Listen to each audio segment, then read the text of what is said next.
that night was the night that really started my entire journey with Psychedelic Club, that single night. Hello, and welcome to Mocktails and Mushrooms, the podcast where we chat about everything mushroom-related, from healing to tripping, from law to lore, with humor and insight. My name is Jimmy Smers. I am a spirituality and psychedelic educator and founder of Yoga on the Green. I am here with my co-host, Ashley Ryan. Hi, everyone. I'm Ashley Ryan. I teach people about mushrooms, wellness, spirituality, love, and personal growth. Check out my blog at thenaughtyprofessor.com and YouTube channel at Mushlust. We are so excited to share our passion for mushrooms with you. We are also co-founders of Psyched for Media, a psychedelic media company that produces this podcast and other projects. I want to first take a moment to thank our sponsors here at Tequila Blues. They are a brand new tequila bar that has opened up on 32nd Street in the Highlands here in Denver. We are currently recording in front of a live audience of mushroom enthusiasts. And if you would like to find out about some of our previous episodes, last week Ashley and I did a wonderful episode about sex and magic mushrooms. You can also find out about our future episodes coming up, and the website on that is mocktailsandmushrooms.com. We also have a disclaimer. The material presented in this podcast is for adults 21 and over and is intended to be educational. It does not constitute legal or medical advice and should not be used as a substitute for professional guidance. Please use your own discretion and consult with a medical professional before using mushrooms or other psychedelic substances. Today, we have a very special guest with us, someone I admire, someone who is a leader and friend in the psychedelic community, someone who has a vision and passion for making the world a better place with psychedelics. It's Kess Hirsheimer, former president of the Psychedelic Club of Denver, who is here to share her vision and experience on the future of psychedelics in Colorado. Kess is one of the most amazing people I've ever met. She is wise beyond her years and has an inspiring vision.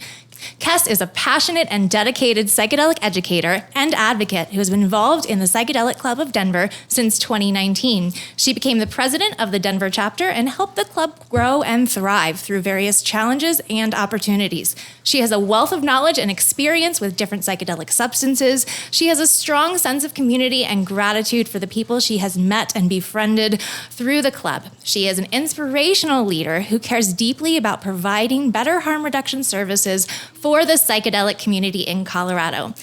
Please welcome Kess. Thank you. Wow, what an intro.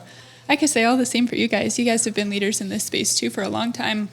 As long as I can remember being in the club. Thank you as well. Oh, thank you. We are so thrilled you're here. We're big fans of your work and we're excited to learn more about your perspectives on psychedelics. We're also going to take questions from the audience and play a trivia game and give out a prize. What is the prize today, Ashley? Well, Jimmy, today's prize is a copy of my book, Let's Talk About Sex on Magic Mushrooms, a guide for lovers. It's a workbook you can engage with to help enhance intimacy and pleasure in any state of consciousness. The information, advice, and activities are best practices for exploration solo or with a partner. It's available on Amazon and Kindle, and I also have copies here with me tonight. Wow, that certainly is an amazing prize. It sure is. But before we get to the trivia game and questions, let's have a chat with Kess first. Let's do it to it. I want to take you back 2019. I actually remember this night very well. I was volunteering for the decriminalize psilocybin mushroom campaign at the time. I had not put my full effort into it because while I thought it was a neat idea, I didn't think there was any way it was going to pass. And I remember that there was a large gathering at First Friday down on the Santa Fe Art District. I remember walking around, talking to people that night, hearing people say, oh yeah, I voted for it, and I got my mom to vote and my grandma to vote for it too. And it was at that point that it really kind of hit me that this very well may pass and this very well may start changing the world. Read your announcement as far as you stepping down as president from the Denver Psychedelic Club, and in those first couple of paragraphs, you talked about that first night that you met with the club down at Santa Fe Art Walk. Would you tell us what you remember about that night, how you felt, and how it led to your journey within the Psychedelic Club of Denver? Yeah. Oh, that's so funny that you remember that night so vividly, because that night was the night that really started my entire journey with Psychedelic Club. That single night, it was in April 2019. That was the first Friday art walk, the month where I believe it was, I want to say April 19th, where mushrooms were decriminalized.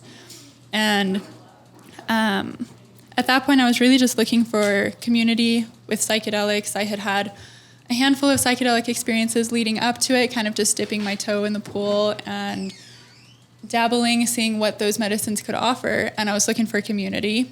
I messaged Dave on Facebook, and he invited me to that first Friday. And I knew about the initiative, and I was really excited about it. But similar to you, I didn't realize the magnitude that it had at the time. And I didn't think it would be so well received. So I made this like really cute little poster. I painted it and bedazzled it, the whole thing. And I brought it that day, but I left it in the car because I was so nervous that like, oh, these people, they like psychedelics, but I don't know if they like them as much or, you know, where their stance is. And so I finally meet everyone, and that was just such a wake-up call for me, having just dipped my toes in the pool. And the people I met that night were really like diving into the ocean, you know, where like in the pool you could see how deep things are, kind of just get your perspective. But in the ocean, man, they're just like diving in, giving all of everything they can to these medicines. And I was so inspired by the people I met that day and the initiative that they had started. And I should have brought that poster out of the car. But yeah, that was really just the first introduction I had into this amazing community that we're all a part of today. And later that month, there was a big party for the night that the bill was being voted on. And that night, everyone had thought that it failed. And I remember just feeling so heartbroken. That night we went down to, it was in this house. I went downstairs and I met Ryan Munavar, who was working on the California campaign for decriminalization in California statewide. And I remember seeing him down there. He was the only person in the basement at the time. Everyone was upstairs just trying to like support each other as we could, thinking that the bill failed. Ryan was down there and he was looking so defeated. And I asked him, you know, what's going on? And he said, if this isn't going to pass in Colorado, how are we going to get it to pass in California? I told him, you know, I'll help you in which ways I can, but I hear what you're saying. You know, I would have hoped it would have passed here. That was the beginning of an incredible relationship as well, helping him pass this bill in California, which is yet to pass, but still working on that with him. Yeah, the following morning, I was in the shower. I had a friend call me, and he's like, it passed. And, you know, it was just the best news to hear. And so from there, the community was really just rejoicing all together. It was such a beautiful thing. And my involvement with the club took on more of a leadership point. At that point, there were some big transitions, and it was like, well, who's going to pick up this as the bill passes? There were new needs in the community. Things got more involved. And fortunately, I had the time and the capacity to do that. So took it on, and it's been quite a journey. Lots of ups and downs, lots of meetings, so many amazing people, including you guys. And yeah, this club has been my life for the last 4 years. It's where I've met all of my closest friends. I've learned so much. I've had so much spiritual, personal, professional growth and witness of everyone here in this community. And yeah, it's been really amazing. And you've been part of such an amazing movement and leader to create such a warm, welcoming atmosphere. The Psychedelic Club of Denver community is one of the most engaging and friendly and knowledgeable communities that I've ever had the honor to be a part of. Could you tell us more about the Psychedelic Club of Denver? Yeah, definitely. So the Psychedelic Club of Denver is a group of people. We just meet regularly. It's a lot of people who love psychedelics, but really it's a lot of people who love substance use in general.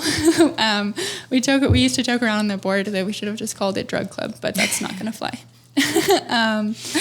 But yeah, there's a lot of, what I love about it is that this community supports substance use, but we support healthy substance use. And a lot of people in this community lead by example on what healthy substance use can look like. And it doesn't mean that, you know, it has to be for personal growth or anything in that capacity, although a lot of times it is. But healthy substance use can be in recreational settings. It can be for helping to treat trauma or dissociating for a little while. That can be healthy too. And so the club is a space where you can meet people to build relationships to do those things with and learn from.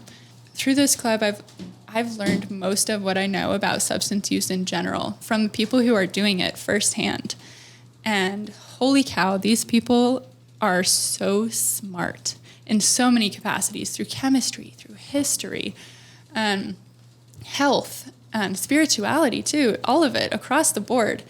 And that really destigmatized a lot of substance use for me, because I found so many people who are infinitely smart and still have so much to learn. And it's amazing to be surrounded by so many people like that.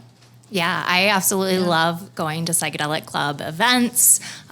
There is a wealth of knowledge within the community. Could you tell us more about the events and maybe some of your favorite that you've organized? Yeah, sure. So the club events are on the first and third Wednesday of each month at the Mercury Cafe.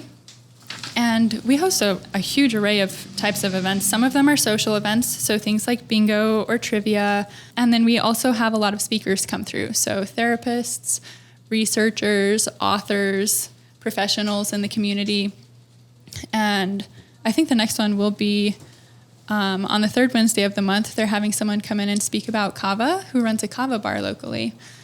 And so really there's just such a wide range of events. And then there's also a private membership that is a paid once a month thing, but it's anywhere from $1 to $15 a month to try to keep it accessible for everyone.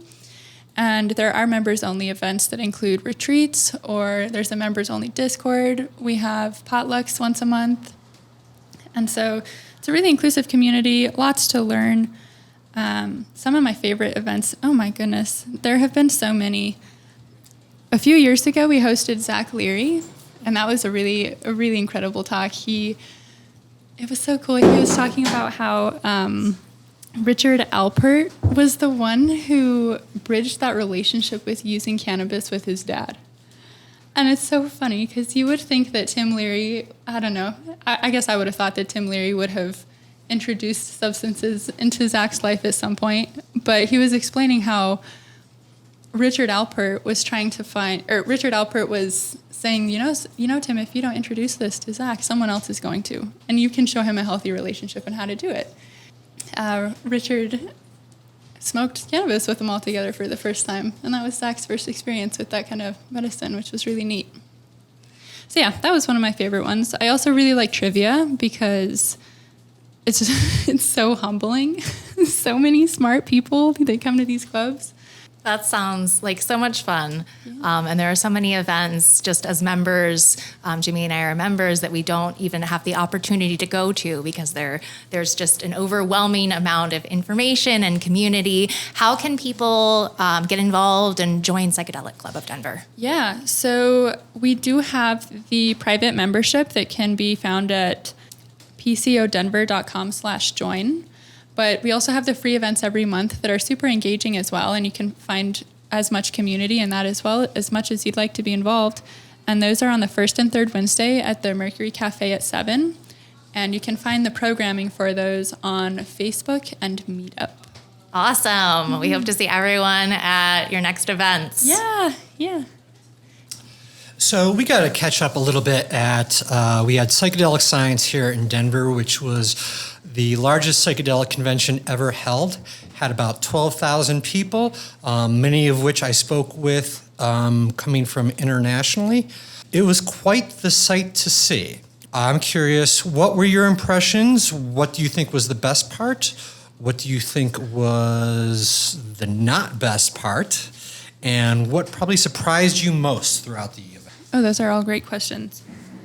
Man, that really was quite the event. There were so many people. I can't remember a time I've been in a place that has so many people at once, let alone so many people that their favorite topic of conversation is the same as mine. So that was great. Some of the favorite things I saw there were that the people who were there were genuinely, they were pretty genuine people. They were trying to show up in their whole selves and their best selves, and they really did. I think that being there, coming into that space, I had a little bit of malice going into it because it was so expensive to get a ticket. It was really unaffordable. And so I was expecting to go into that space thinking that the people were going to be pretty exclusionary and not supportive of small communities or the locals too much, but that wasn't the case at all. Most people were really supportive, and I kind of regret having that going into it because it kind of, I don't know, I could have got a better experience the first few days before I found that for myself. But yeah, that's one of the best things. The people there were just so genuine, and it was also really neat to see that there really is a space for professional industry in psychedelics that doesn't have to be inaccessible for people. There were a lot of retreats there that were advertising that were pretty affordable. I saw some that were like $500 to $800 for a week, which is I think that's pretty affordable compared to what some of the other ones are charging, over 15 grand even. But they were there also.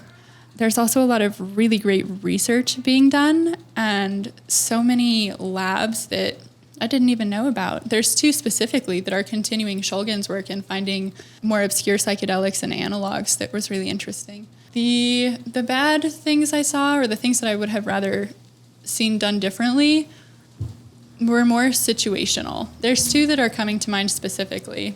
One of them was, are you guys familiar with Amanda Fielding? She owns the Beckley Foundation, and she's such an inspiration. She's an incredible woman, and she is a bit more older now, but she was there representing the Beckley Foundation and herself. She was getting off of a panel, and as she was coming off the panel, she was just swarmed with people to take photos, which, you know, I can understand. People want their photo with this incredible woman, but once they were trying to get the next panel on, she had to be, you know, moved and like get the next event set up. And people weren't really letting her leave, and they started like grabbing her to get photos. And it's like literally, she's an older woman, and they were like grabbing her by her arm and pulling her. I just said this community was really genuine, but I would have expected better, you know. Eventually, she went to sit down to go see the next panel, and people were trying to like shuffle into the row that she was in and like crowd her so that they could be the one sitting next to her. And the individual that ended up getting closest to her and sitting next to her, someone further down the row asked them to stand up and trade spots. And so that was just like, I don't know. There was a lot of that kind of stuff going on, and that was really disheartening. And then another example was that I went up to this booth, and they were advertising their retreat, and this woman was offering hape to people. And for those that may not be as familiar, hape is it's a tobacco that is blown into the nose. And typically it's given in anticipation of another ceremony happening, or for closing out another ceremony. A lot of times it's used for ayahuasca ceremonies. A lot of times people will use it to pair with like sananga or kambo or other medicines to help just prepare for like a bigger ceremony. It's very cleansing, it's very grounding, and typically it's given through like a snuffer that like goes up your nose, and someone blows it up your nose. You don't snort it. That can like hurt your nose, snorting tobacco. Yeah, it's just blown up the nose, and it's a little wonky while you're there for like 5 to 10 minutes, but afterwards it's very grounding. And so this woman was advertising her retreat, and she's offering hape to people just going down the aisle, which, you know, it's more a traditional ceremonial medicine, but whatever, I guess. And she puts him on this guy's hand, like a little dabble on his wrist, and she told him to snort it. And I was just like watching this happen, and like her being the one that's allegedly leading these retreats at her property. And, you know, the guy, he does it, he snorts it, and he talks about how painful it was. And I'm just sitting there thinking, like, it's not supposed to be taken like that. And so, you know, there were a few little things here and there where it's just like, I think that educating the community could have prevented those from happening. And I'm happy to see that these things are being more above table, but people need to know how to use them correctly, you know.